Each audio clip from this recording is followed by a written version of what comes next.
Hello everyone, welcome to the channel the Phidias Academy. मैं कपिल शांडिल्य आप सभी का बहुत बहुत स्वागत करता हूं आपके अपने educational channel the Phidias academy पर।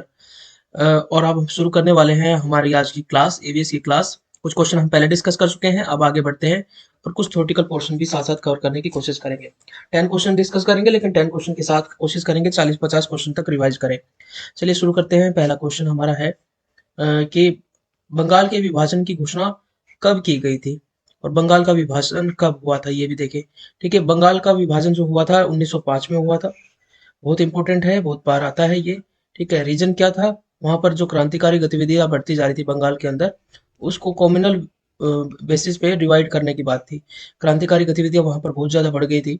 इसको कर्ब करने के लिए, डाइवर्जन के लिए, उन्होंने कहा कि एडमिनिस्ट्रेशन लेवल पर जो है इसको बांटा जा रहा है। हिंदुओं बहुल इलाके को अलग किया जा रहा है और मुस्लिम बहुल इलाके को अलग किया जा रहा है। जैसे आप देखेंगे इधर सिक्किम इधर से अगर काउंट करेंगे तो यहाँ पर ये बांग्लादेश है अभी फिलहाल। तो इसको क्या किया गया, उड़ीसा और ये बंगाल और कुछ बिहार का पार्ट और ये वाला बांग्लादेश, ये थोड़ा असम का हिस्सा, ये पूरा बंगाल काउंट होता था। इसको डिवाइड कर दिया गया 1905 में, और किसके द्वारा किया गया? लॉर्ड कर्जन के द्वारा। बंगाल विभाजन ने जो नेशनल मूवमेंट है उसको एक नई गति दी। जो कांग्रेस है वो मॉडरेट फेज से एंटर हो गई एक्सट्रीमिस्ट फेज में। तो 1885 से लेकर 1905 तक का जो टाइम है, लगभग 20 साल, इसको मॉडरेट फेज कहा जाता है। उसके बाद कांग्रेस एंटर कर गई किसमें? एक्सट्रीमिस्ट फेज के अंदर, जिसमें एक्सट्रीमिस्ट जो है वो अ, अक्रिय अक्रिय सहयोग की बात कर रहे थे, मतलब बायकॉट की बात कर रहे थे। तो 1905 में ये जब जैसे ही बंगाल का विभाजन हुआ, तो उसी साल कांग्रेस का सेशन हुआ था बनारस में, जिसकी अध्यक्षता की थी गोपाल कृष्ण गोखले ने।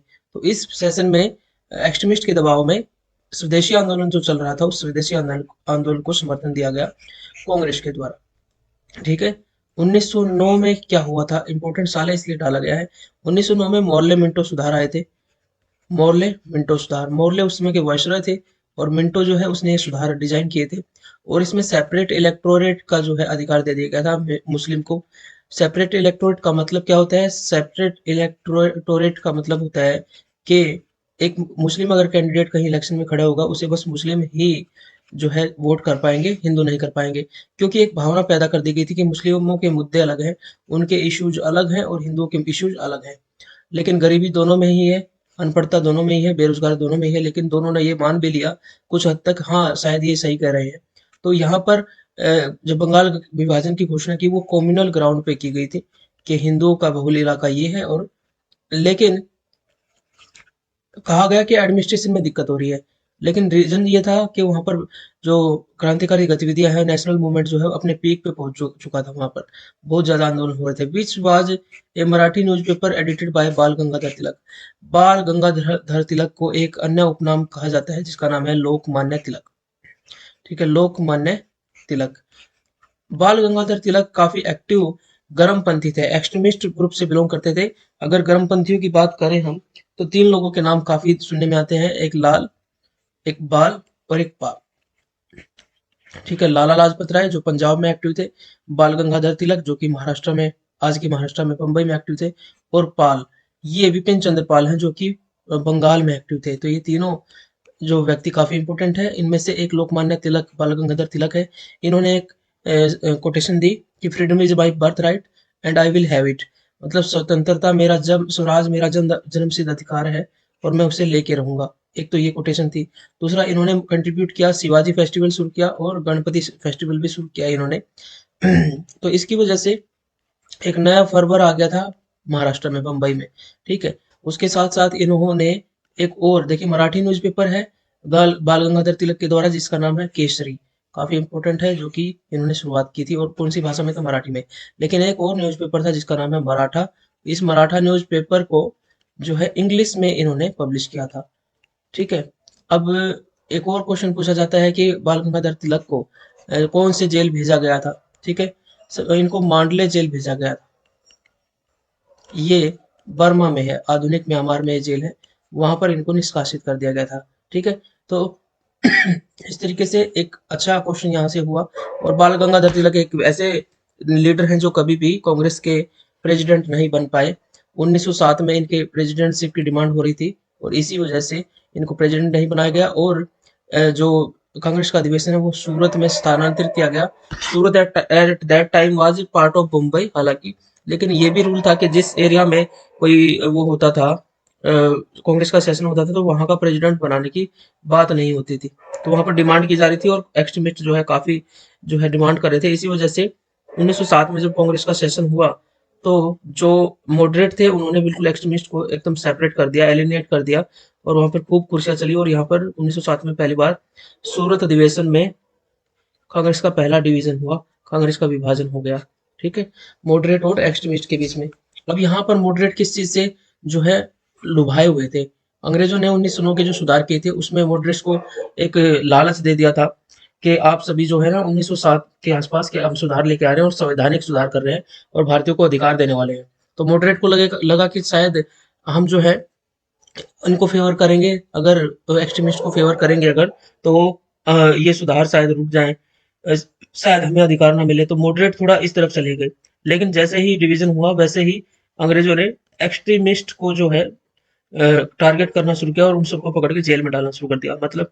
और बाद में 1909 में कुछ ऐसे सुधार भी नहीं मिले, तो अंग्रेजों ने कैरेट एंड स्टिक की पॉलिसी अपनाई, किसी को कैरेट दे देना और किसी को स्टिक दे देना। तो इस तरीके से उन्होंने काम किया और मॉडरेट यहाँ पर गलत साबित हुए। बाद में जब दोनों को पता चला कि 1916 में दोनों के बीच में जो है पैचअप हुआ और 1916 में लखनऊ जो है अधिवेशन हुआ, जिसमें दोनों का फिर से वो विलय हो गया, एक्सट्रीमिस्ट और मॉडरेट ग्रुप का। 1907 में अगर आपसे पूछा जाता है कि कौन सेशन, सूरत सेशन में कौन वो थे प्रेसिडेंट, तो रास बिहारी बोस है। और यहाँ पर लखनऊ में 1916 में अंबिका मजूमदार। अ, अब देखिए अंबिका चरण मजूमदार। लेकिन यहाँ पर एक और चीज है, एक लखनऊ पैक्ट भी हुआ था इसी 1916 में। एक ही स्थान पर जो है मुस्लिम लीग का भी वो हो रहा था, अधिवेशन हो रहा था। तो मुस्लिम लीग क्योंकि खिलाफत का मुद्दा उठता जा रहा था और विश्व युद्ध चल पड़ा था, तो वो कांग्रेस के करीब आ गई थी और उनके बीच में एक समझौता हुआ, जिसमें 1909 में जो सेपरेट इलेक्टोरेट का अधिकार दिया गया था मुस्लिम्स को, वो कांग्रेस ने मान लिया। और इसी को माना जाता है कि कांग्रेस ने विभाजन की नींव रख दी।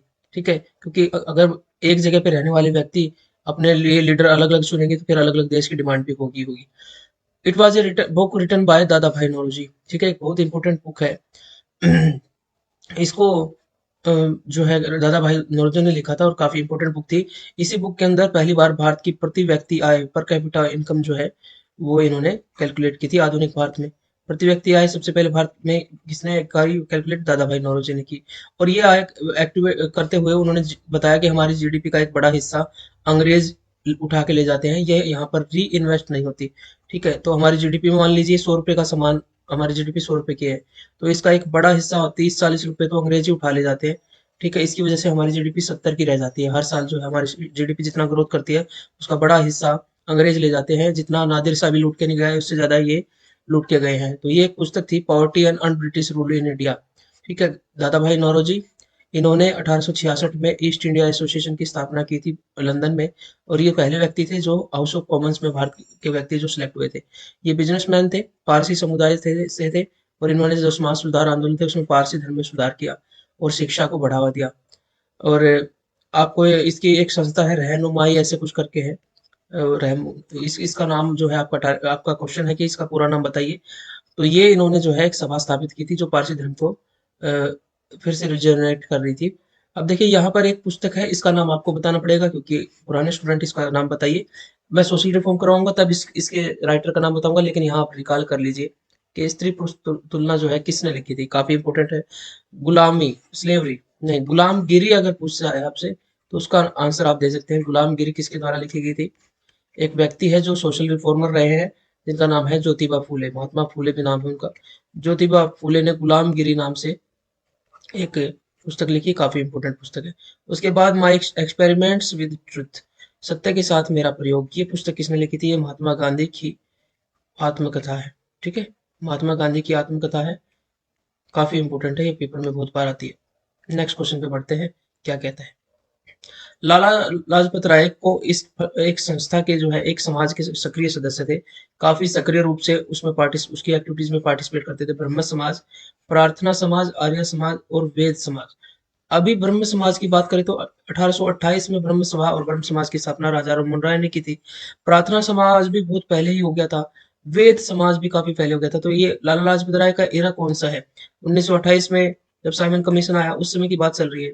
ठीक है, लेकिन ये 1 साल पीछे की बात होगी, काफी गैप हो गया। कुछ चीजों को आप एलिमिनेट कर सकते हैं, वेद समाज है। इसी तरीके से प्रार्थना समाज, अगर आपने सोशल रिफॉर्म की तो इसके टाइम पीरियड से आप बिल्कुल इसको एलिमिनेट कर सकते हैं। Arya Samaj is the right answer, और ये आर्य समाज की जो ब्रांच पंजाब में शुरू हुई थी, वहां पर ये काफी एक्टिव थे। आप आपने सोशल रिफॉर्म्स अगर किए हैं तो आपने पढ़ा होगा कि कब जो है आर्य समाज वहां पर पंजाब में विस्थापित हुआ। इनमें से कौन सा एक्ट है जो 1878 में आया था? Which act came in 1878? Vernacular press act, Indian contract act, Indian education act, Sati act. तो सती अधिनियम तो आप सभी जानते हैं 1829 में राजा राममोहन के प्रयास से लॉर्ड विलियम बेटिक ने शुरू किया था। लॉर्ड विलियम बेटिक ने सती प्रथा पर रोक लगा दी थी 1829 में।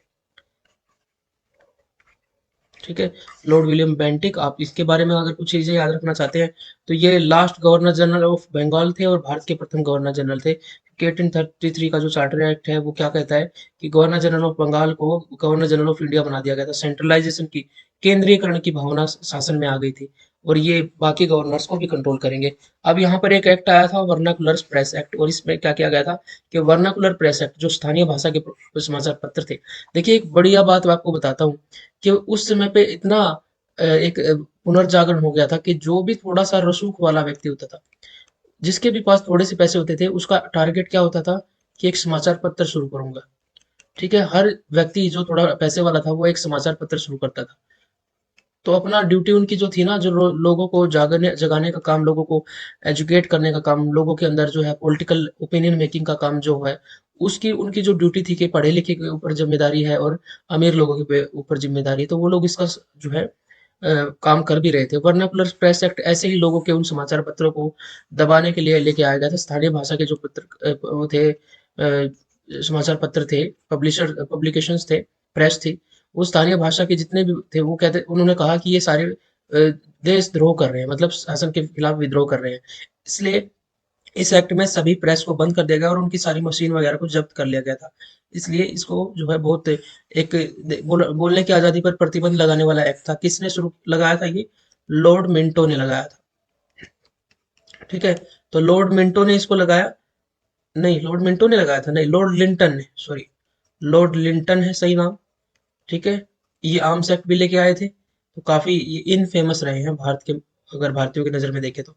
गांधी जी 1915 में कहाँ से भारत पहुंचे थे? Gandhi ji arrived in India from, इन कहाँ, देखिए, जापान से आए थे, साउथ अफ्रीका से, यूएसए से, चाइना से। सबसे पहले गांधी जी तो जो बैरिस्ट्री की पढ़ाई करने गए थे वो लंदन से करके आए थे, और वहां से वो 1915 से पहले सक्रिय रहे काफी सालों तक साउथ अफ्रीका में।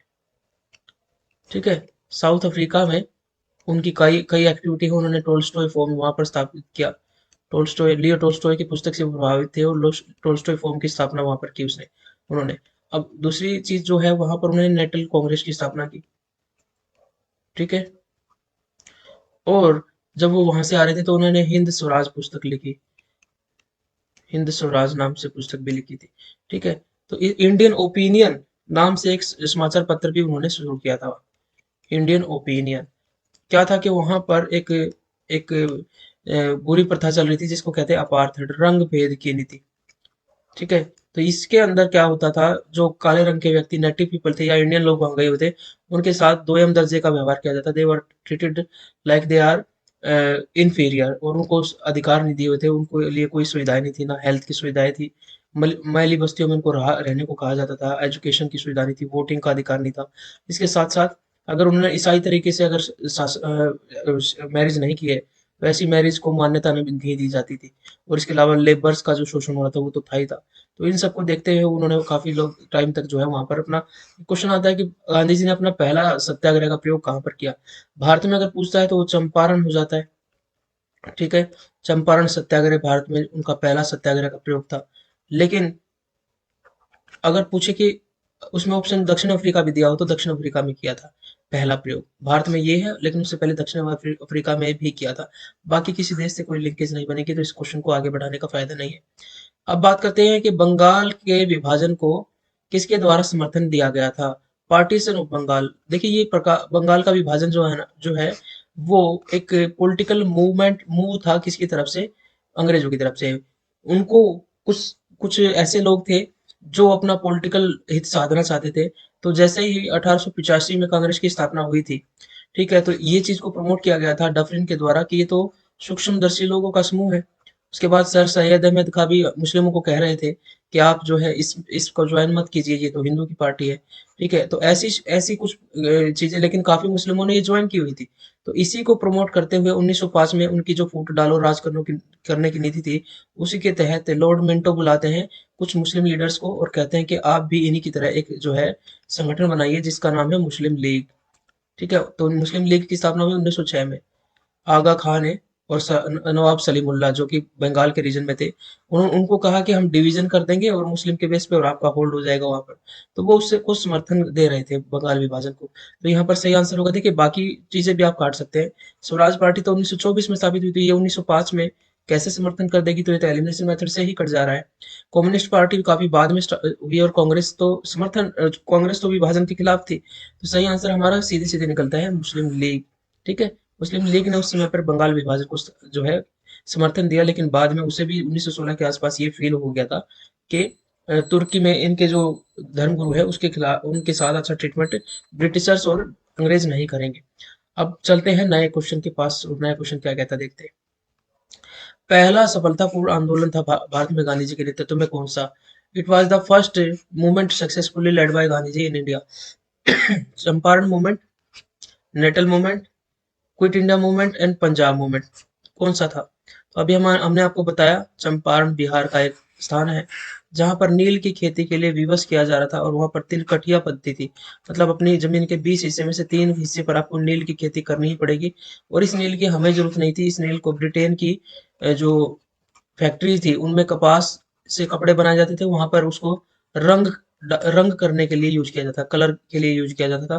तो डिमांड, देखिए उपनिवेश की यही विशेषता होती है कि उपनिवेश वो देश होता है जिसमें जितने भी जो इकोनॉमिक एक्टिविटी होती है वो उस पे अधिकार वाले देश के फेवर के लिए होती है।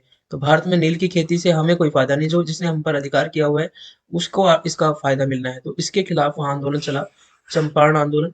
ठीक है, तो इसको चंपारण आंदोलन कहा जाता है और पहला सिविल डिसओबीडियंस भी इसी को कहा जाता है। क्योंकि जब वो एंट्री कर रहे थे चंपारण में तो उन पे रोक लगा दी गई एंट्री पे गांधी जी पे। ठीक है, तो गांधी जी ने वहां पर एंट्री की और कहा कि मैं तो सविनय से कानून को तोड़ रहा हूँ, सविनय से। ठीक है, सविनय पहला सिविल डिसोबीडियंस कहाँ पे किया? यहीं पे किया। पहला सत्याग्रह भी यहीं पे किया। लेकिन ये क्वेश्चन बहुत ही कम पूछा जाता है। ठीक है, इसलिए आपको अगर आता है सविनय अवज्ञा आंदोलन तो आपको 1930 में जाना पड़ेगा। ठीक है, तो ये हो गया सही। नेटाल कांग्रेस की स्थापना तो उन्होंने साउथ अफ्रीका में की थी। तो ये 1917 में हुआ, ध्यान रखना। अब देखिए भारत में जब गांधी जी आए थे 1915 में। ठीक है, तो सही आंसर अगर देखें तो 9 जनवरी 1915 को है और इसी को प्रवासी भारतीय दिवस मनाया जाता है। और इसके बाद उन्होंने एक और आंदोलन शुरू किया था 1917 के बाद 1918 में। और 1918 में 2 आंदोलन उनके द्वारा किए गए थे। और उसके बाद 1919 में भी एक आंदोलन उनके द्वारा किया गया और 1920 में भी एक आंदोलन उनके द्वारा किया गया। सबको सीक्वेंस में अगर देखें तो 1917 में चंपारण हो गया। 1918 में फिर अहमदाबाद मिल स्ट्राइक, अहमदाबाद की मिल, एक कपड़ा मिल में स्ट्राइक चल रही थी और वहां वो इंडियन की ही मिल थी, तो लोग अपना सैलरी बढ़ाने की बात कर रहे थे। गांधी जी ने बीच में वहां पर जाकर भूख हड़ताल करनी शुरू कर दी। तो गांधी जी को रिस्पेक्ट करते थे काफी लोग, तो गांधी जी की बात मानकर उस मिल के व्यक्ति ने जितनी डिमांड की थी उससे ज्यादा सैलरी बढ़ा दी। उसके बाद खेड़ा आंदोलन वहां पर किसान कर रहे थे, ये खेड़ा सत्याग्रह भी गांधी जी के द्वारा किया गया 1918 में। 1919 में एक लॉ आ गया क्योंकि विश्व युद्ध खत्म हो गया था। विश्व युद्ध से बहुत सारे सैनिकों की सेना से छटनी होने वाली थी, उनकी नौकरियां जाने वाली थी। और इसके साथ साथ विश्व युद्ध के दौरान जो भारत का सामान बाहर बिक रहा था, अब वो भी बिकना बंद हो गया। तो बहुत सारी फैक्ट्रियों से लोग बेरोजगार हो गए। तो लगा सरकार को कि शायद फिर से कोई आंदोलन ना हो जाए, इसलिए वो लेके आए एक ब्लैक लॉ जिसको कहते हैं रोलेट एक्ट। ठीक है, इसमें बिना किसी, बस शक के बिना पर किसी को भी जेल में डाल दिया जा सकता था। ठीक है, तो रोलेट सत्याग्रह शुरू किया 1919 में इसके खिलाफ महात्मा गांधी जी ने। ठीक है, तो किसी को भी कोई कोई लिमिट नहीं थी कितने समय तक रखा जाए, बगैर अपील दलील सुनवाई के जेल में रखा जा सकता था, इसलिए ब्लैक एक्ट कहा गया है इसको, काला कानून। ठीक है, 1920 में फिर जब जलियांवाला हत्याकांड हो जाता है 13 अप्रैल 1919 में। ठीक है, वहां पर इसके देखिए, डॉक्टर सतपाल और सैफुद्दीन किचलू, दो लीडर्स को जो पंजाब के हैं उनको रूलेट एक्ट के तहत गिरफ्तार कर लिया जाता है बस। तो उसके खिलाफ जो है एक जलियांवाला बाग है अमृतसर में, वहां पर लोग इकट्ठे हुए और उन लोगों के ने जो है उनकी इसकी रिहाई की मांग की। बहुत पीसफुली जो वहां पर इकट्ठे हुए थे, लेकिन जनरल ओ डायर के द्वारा वहां पर एक ही एंट्री का रास्ता था वहां से, उस एंट्री के रास्ते से पुलिस गई और उन सब पे फायर कर दिया। बहुत सारे हजारों लोग मारे गए। और इसके विरोध में जो है गांधी जी ने फिर बाद में 1920 में नॉन कॉपरेशन मूवमेंट, असहयोग आंदोलन शुरू किया। तो भारत छोड़ो तो यहाँ पर पहला आंदोलन तो यही है, 1942 में हुआ था ये वाला, तो ये तो बहुत बाद का है। ठीक है, ये पहले का, ये भी नहीं है, ये भी नहीं है और ये भी नहीं। हमारा आंसर तो निकल गया है। बाकी बहुत सारे आंसर भी हमने पढ़ लिए। अब है which one of the was one of the Congress leader from Bengal with radical objective. कौन सा कट्टरपंथी उद्देश्य वाले बंगाल के कांग्रेस नेताओं में से एक थे? आप सभी जानते हैं, अभी थोड़ी देर पहले हमने आपको बताया भी था कि लाल बाल पाल, और उसमें विपिन चंद्र पाल हमारा सही आंसर होगा। रविंद्रनाथ टैगोर जो है वो शांति प्रिय टाइप के थे। ठीक है, राजा राम मोहन राय जो है वो समाज सुधारक है, ये भी गलत हो जाएगा। और आर सी मुखर्जी, ये भी नहीं है। ठीक है, तो ये सारे आंसर कट के आपको विपिन चंद्र पाल बिल्कुल डायरेक्ट आंसर मिल रहा है, तो इस पे ज्यादा और कुछ दिक्कत करने की जरूरत नहीं है। रविंद्रनाथ टैगोर पे सेपरेटली क्वेश्चन जब आएंगे तो उस पर बात करेंगे। अब देखिए, वाज पास्ड इन 1919, कौन सा एक्ट था जो 1919 में पास किया गया था? शस्त्र अधिनियम, ये तो 1878 की बात है। ये देखिए साइमन एक्ट जो है 1928 में आया था, हालांकि 1927 में इसको एस्टेब्लिश कर दिया गया था। वर्नाकुलर प्रेस एक्ट ये भी हो गया है। तो ये सारी चीजें हम समझ गए, तो लास्ट में हमारा आंसर आ गया 1919 में रॉलेट एक्ट, और अभी आपको इसके बारे में खूब डिटेल में बताया भी गया था। ठीक है, तो इस तरीके से अब हो गया हमारा जो ये पार्ट है, ये पूरा हो गया। तो आप सभी को ये कैसा लगा जरूर हमें बताइए, और अगर कोई कंफ्यूजन रहा है, कोई फैक्ट गलत बताया गया है, तो उसको करेक्ट भी कर दीजिए। ठीक है, तो आप सभी को थोड़ा सा ये ध्यान रखना है कि डेली आपको थ्योरी अगर कर रहे हैं, थ्योरी के साथ सबसे बढ़िया तरीका यही है कि थ्योरी कीजिए, फिर कुछ क्वेश्चन सेट लगाइए।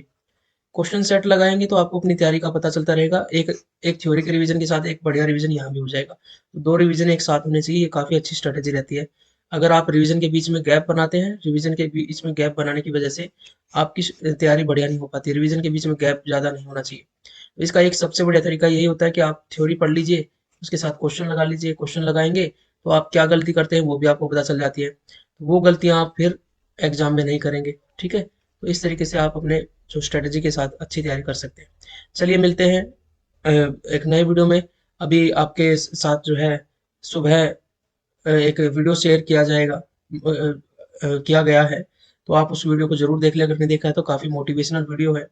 ठीक है, वो वीडियो अगर आपने नहीं देखा है तो एक बार देख लीजिए, क्योंकि मोटिवेशन बहुत जरूरी है। और आपने अगर असफलता पाई है, या आपने कभी आप कभी निराश हुए हैं, तो आपको कैसे आगे बढ़ना है उसमें एक बड़ी अच्छी शिक्षा दी गई है।